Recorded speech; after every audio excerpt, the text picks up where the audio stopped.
मेरे प्यारे बच्चों, आप सभी को नमस्कार। आप सभी लोगों का स्वागत है मेरी क्लास में।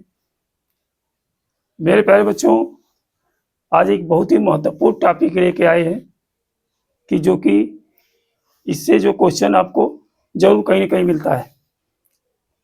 आपसे पूछा जाएगा, कोई संख्या दे दी जाएगी, कहा जाएगा उसके गुणनखंडों की संख्या ज्ञात कीजिए। तो पहले हम इसी को समझाते हैं, फिर इसके बाद हम लोग प्रश्न करेंगे, आप उसका उत्तर बताइएगा। आई बात समझ में? चलिए, जैसे अगर हम ले लें 8, आपसे पूछा जाए 8 के कितने गुणनखंड हैं, कितने गुणनखंड हैं, तो आप क्या बताएंगे कि 8 के कितने गुणनखंड हैं? 8 के कितने गुणनखंड हैं? तो आप कहेंगे 8 किससे किससे कटेगा? 1 से कटेगा, 2 से कटेगा, 4 से कटेगा, 5 से कटेगा, 8 6 से कटेगा, 8 से कटेगा है। ठीक, तो कितने गुणनखंड हैं? तो आपसे कहा जाएगा टोटल गुणनखंडों की संख्या। टोटल गुणनखंडों की संख्या कितनी हो जाएगी? गुणनखंडों की संख्या, तो आप क्या बताएंगे? 4, क्योंकि 4 ही है ना, 1 2 4 और 8। आपसे पूछा जाए 6 के गुणनखंड, 6 के गुणनखंड, तो आप क्या बताएंगे? 6 के गुणनखंड कौन कौन होते हैं? किससे किससे 6 कटेगा? 1 से कटेगा, 2 तिहाई 6 होता है, 3 दूनी 6 होता है, और 6 का नम 6। तो 6 के कितने गुणनखंड हो गए? तो टोटल गुणनखंडों की संख्या कितनी हो गई? टोटल गुणनखंड कितने हो गए भैया? टोटल गुणनखंड, तो आप क्या बताएंगे? 4, क्योंकि 1 2 3 4। आई बात समझ में? इसी तरह से आपसे पूछ लिया जाए 60 के गुणनखंड,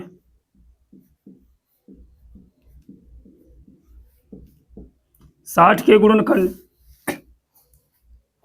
तो बताइए 60 किससे किससे कट सकता है? 1 से कटेगा, आई बात समझ में? 2 से कटेगा 60, हाँ। 3 से कटेगा, 3 दूनी 6, कट जाएगा। 4 15 चौक 60 होता नहीं, 4 से भी कट जाएगा। 12 25 60 होता है, 5 से भी कट जाएगा। 6 दहा में 60 होता है, 6 से भी कटेगा। 7 से कटेगा 60, 9 से कटेगा, 10 से कटेगा, हाँ कहेंगे 10 छक 60 होता है, यानी 10 से भी कटेगा। 11 से कटेगा नहीं, 12 25 60, 12 से कटेगा। 13 14 से नहीं कटेगा, 15 से कटेगा। 15 के बाद 20 से कटेगा। 20 के बाद किससे कटेगा? 30 से। 30 के बाद किससे कटेगा? 60 का नम 60। अब देखिए कितने गुणनखंड हो गए इसके? 1 2 3 4 5 6 7 8 9 10 11 12। तो आप कहा जाएगा इसके टोटल गुणनखंड, टोटल गुणनखंड कितने हो जाएंगे? 12। आप कहेंगे सर जी इस तरह से हम लोग लगाएंगे तो बड़ी समय लग जाएगी लगाने में, पता नहीं चल पाएगा कि यह किससे कटेगा। इसके लिए एक आसान तरीका बता रहे हैं, एक आसान मेथड बता रहे हैं, ठीक, जिससे आप इसको आसानी से क्या कर सकते हैं? लगा सकते हैं। जैसे देखिए 60 से पूछा गया है, तो 60 का आप खंड कर लीजिए। अभाज्य गुणनखंड करिए इसका, तो 2 से काटिए, तो 2 से काटते हैं तो आधा कर देते हैं, 60 का आधा 30 हो जाएगा। फिर 2 से काटेंगे, 30 का आधा 15 कर दीजिए। फिर 3 से कटेगा, 3 5 15, फिर 5 1 नम 5। तो अब देखिए क्या हो गया इसका, 2 गुणे 2 गुणे 3 गुणे 5, ये आया। यानी 2 दूनी 4, 3 12, 12 पचे 60, यही आया। अब इसको घात के रूप में कन्वर्ट कर लीजिए। 2 की घात कितनी है 2, क्योंकि 2 2 बार आया है। गुणे 3 की घात कितनी है 1, गुणे 5 की घात कितनी है 1। अब हमें टोटल गुणनखंड निकालना है, टोटल गुणनखंड निकालना है। तो हम क्या करेंगे जानते हैं, ये घात में 1 जोड़ देंगे, 2 में 1 जोड़ेंगे कितना आएगा 3 हो जाएगा। गुणे 1 में 1 जोड़ दीजिए, फिर गुणे, फिर इस घात में 1 जोड़ दीजिए। आई बात समझ में।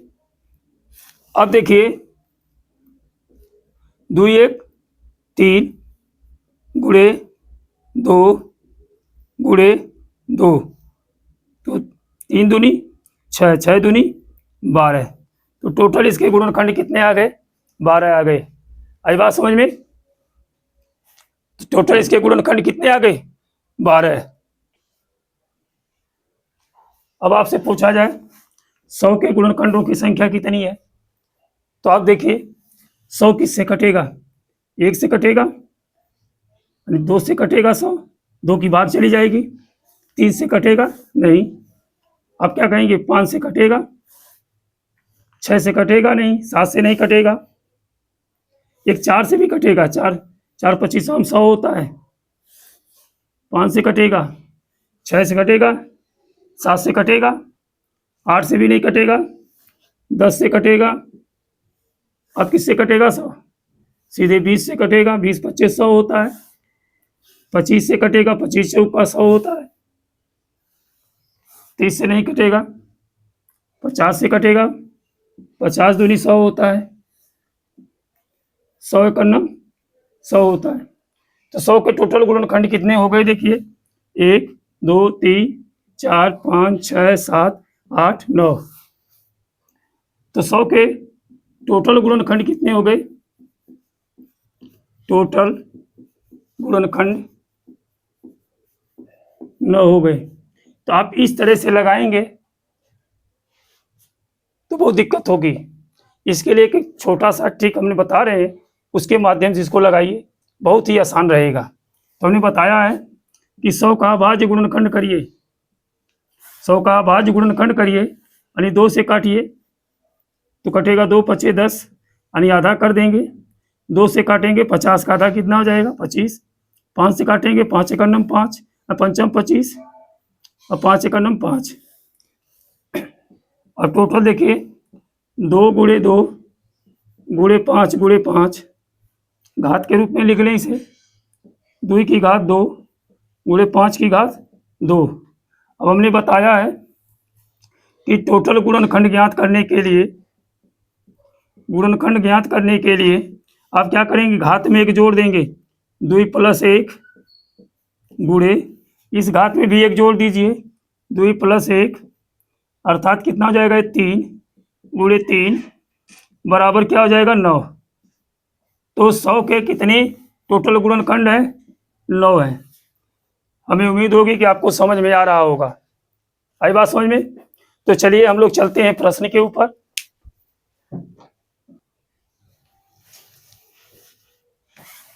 चलिए देखिए प्रश्न पूछा गया है 360 के कुल कितने गुणनखंड है, 360 के कुल कितने गुणनखंड है। आपको ऑप्शन दिया गया है 24 25 26 28। तो जो तरीका हमने बताया है उस तरीका से लगा करके तुरंत बताइए उत्तर कितना होगा। आई बात समझ में। चलिए तो हमने क्या बताया है कि 360 का जो क्या करेंगे अभाज्य गुणनखंड करेंगे, क्या करेंगे अभाज्य गुणनखंड करेंगे। हमने कहा 2 से काटिए तो आधा कर दीजिए, तो 36 का आधा कितना होता है 18, शून्य हो जाएगा। 2 से काटिए 18 का आधा 9, 0 उतार लीजिए। 2 से काटिए 90 का आधा कर दीजिए 45। 3 से काटिए 15 3 45 होता है, फिर 3 से काटेंगे 3 5 15, 5 1 9 5। तो देखिए इसके जो गुणनखंड आ रहे हैं आपके 2 कई बार आया है, 1 2 3 बार आया है, और 3 कितनी बार आया है? 2 बार आया है। 5 कितनी बार है? 1 बार है। अब इसे हम घात के रूप में लिख लेंगे, तो 2 की घात 3 हो जाएगा, गुणे 3 की घात 2 हो जाएगा, गुणे 5 की घात 1 हो जाएगा। तो आपसे पूछा गया टोटल गुणनखंड, टोटल गुणनखंड कितने होंगे? तो हमने क्या कहा है, घात में 1 जोड़िए, तो 3 है प्लस 1 कर दीजिए, गुणा 2 में 1 जोड़ दीजिए, गुणे यहाँ घात 1 है तो इसमें 1 जोड़ दीजिए, यानी सब घातों में हम एक एक जोड़ करके क्या कर देंगे, गुणा कर देंगे। आई बात समझ में? तो हो जाएगा 3 1 4, 2 1 3, गुणे 1 1 2, 4 3 12, 12 दूना 24। इसका आंसर कितना आएगा? 24। तो ऑप्शन नंबर कौन सा सही है आपका? पहला सही है। क्या सही है? पहला। तो 24 बहुत बेहतरीन तरीका है। आई बात समझ में? देखिए अगले प्रश्न में क्या है, 360 के कुल कितने सम गुणनखंड है? कौन से गुणनखंड पूछा गया है? सम गुणनखंड। अब तक हम टोटल गुणनखंड निकाल रहे थे, अब आपसे क्या पूछा गया है? सम गुणनखंड पूछा गया है। तो इसके लिए क्या करना पड़ेगा? वही अभाज्य गुणनखंड करिए इसका, 360 का अभाज्य गुणनखंड। 2 से काटेंगे आधा करेंगे 180, 2 से काटेंगे 180 का आधा करेंगे 90, 2 से काटेंगे 90 का आधा 45। अब ये 3 से कटेगा 15 या 45, फिर 3 से कटेगा 3 पचे 15, 5 एक 5। आई बात समझ में? तो आप क्या करिए, इनका टोटल खंड लिख लीजिए, 2 गुणे 2 गुणे 2 गुणे 3 गुणे 3 गुणे 5। अब हो जाएगा 2 की घात 3 गुणे 3 की घात 2 गुणे 5 की घात 1। आपसे क्या पूछा गया है? सम गुणनखंड पूछा गया है। तो 1 2 यहाँ से आप कॉमन ले लीजिए, 1 2 आप कॉमन ले लिए, 1 2 यहाँ से जब निकल जाएगा तो 2 की घात कितनी बचेगी? 2 गुणे 3 की घात 2 गुणे 5 की घात 1। हमने ऐसा क्यों कहा, क्यों ऐसा किया है कि ताकि सम गुणनखंड मिल जाए, क्योंकि आप 2 से जिस संख्या में गुणा करेंगे वो सम होती चली जाएगी। आई बात समझ में? देखिए अब हम 2 को अब छोड़ देंगे, अब इस 2 से कोई मतलब नहीं है, क्योंकि सम गुणनखंड लेने के लिए बस इसी की हमें अब जरूरत है। कॉमन लेने के बाद उसको छोड़ देते हैं। देखिए घात में क्या करेंगे, 1 प्लस करेंगे, इस घात में 1 प्लस करेंगे, यानी सभी घातों में 1 हम क्या कर देते हैं, जोड़ देते हैं। देखिए तो हो जाएगा कितना बेटा, 3 गुणे 3 गुणे 2, तो 3 3 9 9 दूनी 18। तो टोटल सम गुणनखंडों की संख्या कितनी है? 18। यानी ऑप्शन नंबर 2 सही आपका है। आई बात समझ में? तो टोटल सम गुणनखंड आपसे अगर पूछा जाए तो आप क्या बताएंगे? 18। आपको लगाने का तरीका यही है। आई बात समझ में? देखिए इस प्रश्न में क्या, प्रश्न नंबर 3 में क्या कहा गया है, यानी 420 के कुल कितने विषम गुणनखंड है? कुल कितने विषम गुणनखंड है? अब तक सम पूछा गया था इसके पहले, अब की बार विषम पूछा गया है। आई बात समझ में? तो विषम का मतलब होता है जो 2 से ना कटे, जो 2 से न कटे, यही आपसे पूछा गया है। तो टोटल विषम के विषम गुणनखंड कितने हैं? टोटल 8 है कि 12 है कि 16 है कि 24 है? 420 का पूछा गया है। तो आप क्या क्या करना है, तो 420 का अभाज्य गुणनखंड करना है। करिए, 2 से काटेंगे तो हम आधा कर देते हैं, तो 420 का आधा कितना होगा? 210। अरे बात समझ में? और 2 से जब फिर काटेंगे 210 का आधा कितना होता है? 105। अब देखिए 2 से नहीं कटेगा, 5 1 6, 3 से कट जाएगा, 3 3 9, कितना बचा? 1 15 हो गया, 3 पचे 15।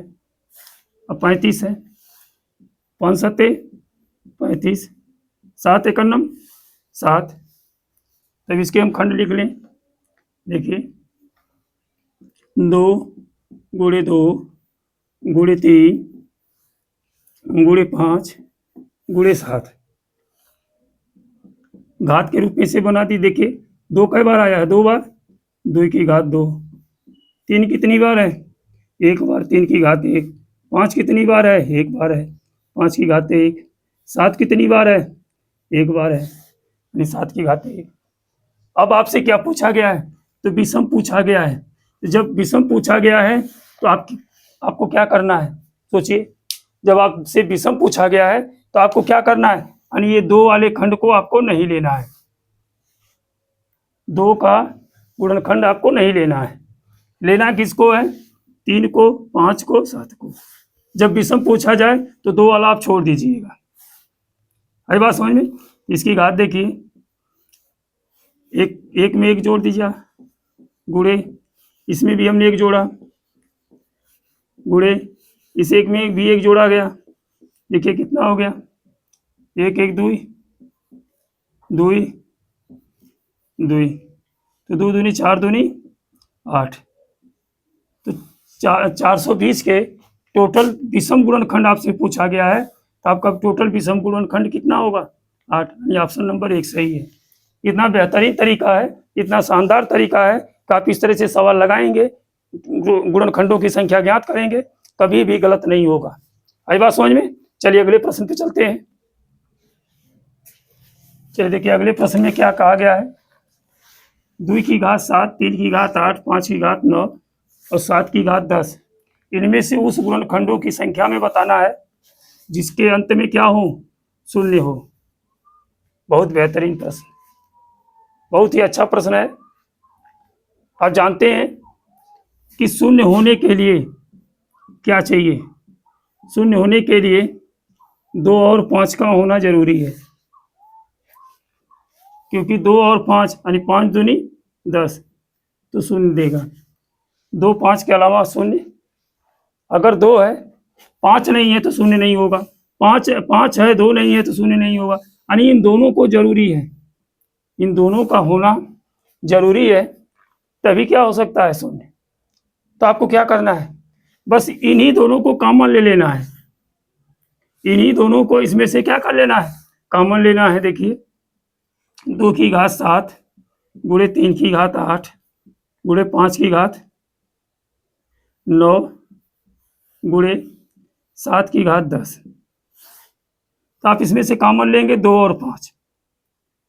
2 और 5 जब कॉमन ले लेंगे तो यहाँ देखिए 2 की घात 7 थी, 1 2 निकल गया, 6 बचा है, गुणे 3 की घात 8 गुणे 1 5 निकल गया है, तो कितना बचा? 5 की घात 8, 7 की घात 10। आई बात समझ में? अब क्या करना है? फिर वही प्रक्रिया जो अभी बताई गई थी, यानी घात में 1 जोड़ दीजिए, 6 1 7, 8 1 9, 8 1 9, 10 1 11। अब इसका गुणा कर देना है। 11 9 99 और 9 7 63। 99 और 63 का गुणा करना है। गुणा करने तो आता ही होगा। 9 3 27, 7 हासिल 2 हो जाएगा, और 9 3 27 2 29 हो जाएगा। 6 9 54 के 4, हाथ में 5 लगा, और 6 9 54 और 5 59, 7 9 4 13 के 3 हासिल 1, और 9 2 11 1 12 हासिल 1 5 1 6, यानी टोटल आ जाएगा कितना? 62 37। यही आपका उत्तर हो जाएगा। आई बात समझ में? तो बहुत बेहतरीन तरीका है, इस तरह से सवाल को लगाएं।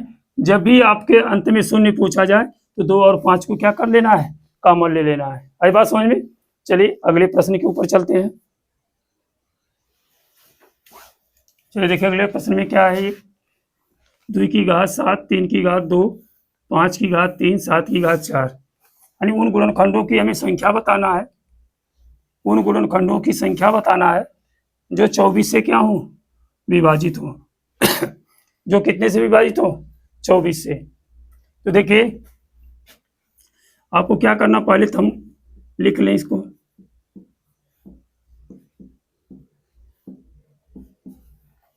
7⁴। आप जानते हैं कि 24 से विभाजित होने के लिए 24 में क्या चाहिए। देखिए 8 त्रिक 24 होता है, कितना होता है 8 त्रिक 24 होता है, यानी 2 की घात कितना है 3 और 3 की घात 1। हमें अगर ये रहे तो 24 से विभाजित हो जाएगा। अब आपको यही कॉमन ले लेना है, 2 की घात 3 और गुणे 3 की घात 1 क्या करना है, कॉमन ले लेना है। तो आइए हम इसको कॉमन ले, तो 2 की घात 3 गुणे 3 की घात 1 यदि हम कॉमन ले लें तो देखिए यहाँ 7 घात थी, 3 घात निकल गई, कितनी घात बची है 2 की घात 4 बची है, गुणे 3 की घात यहाँ 2 थी, 1 निकल गई है, 1 बची है, गुणे 5 की घात 3 गुणे 7 की घात 4। आई बात समझ में।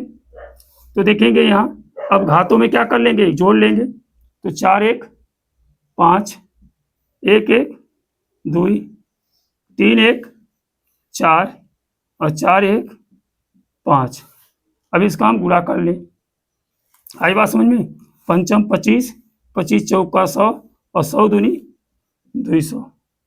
देखिए कितना बेहतरीन प्रश्न।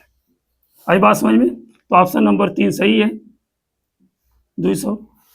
इस तरह से हम प्रश्नों को लगा करके उनका उत्तर देते हैं। देखिए कितना बेहतरीन तरीका हमने बताया आपको। अगर आप वीडियो को अंत तक देखेंगे तो आपको बहुत ही आनंद आएगा। ठीक, धन्यवाद।